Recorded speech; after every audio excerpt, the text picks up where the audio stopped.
Other tricks with fonts. Okay, so what I want to do is kind of show you this.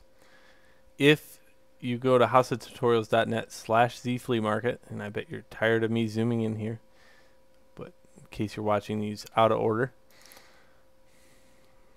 I have many textures and many. Let's see what I got here. I like this one. So I'm going to copy this image and I'm going to go back into Photoshop where I had this. Okay, and I'm going to go edit paste, and it's really freaking small. Okay, so what I would like to do is find a texture that's a little higher res, like maybe this one.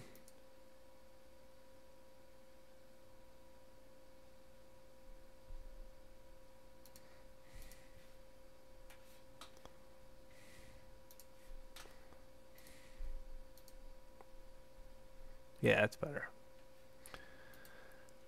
Okay, so I'm going to shrink this to fit the text. And you can see it pops out pretty good with the background. It's not too bad.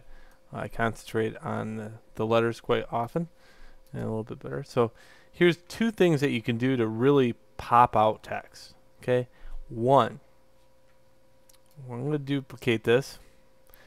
Number one is you can go filter, blur, Gaussian blur. And Gaussian blur this to the point where it's just way off in the background. Okay, what do you concentrate on? The words. Okay, and why that is because the human eye hates to look at anything that is blurry. So I have the word, a drop shadow, and then a blurry background. You're automatically going to read the word, and in fact it's going to pop right out at you.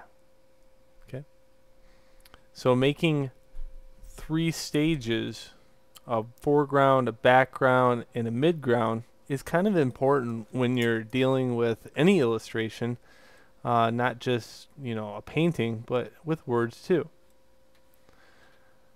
The second way, well, the second way is to take the text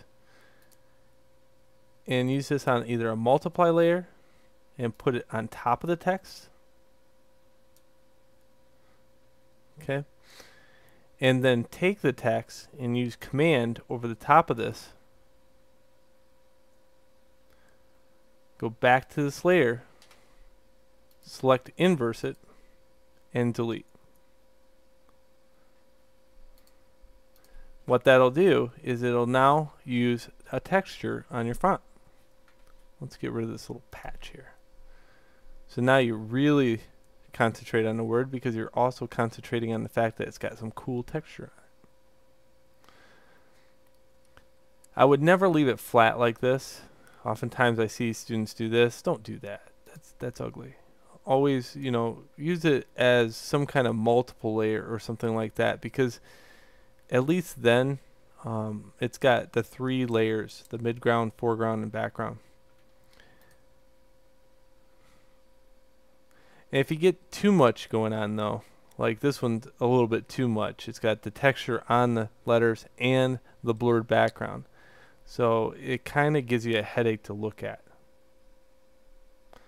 But I just wanted to share with you how to do a texture overlay on something and why it's so powerful to get 3 different layers on any illustration. Alright, so enjoy and please move on to the next video.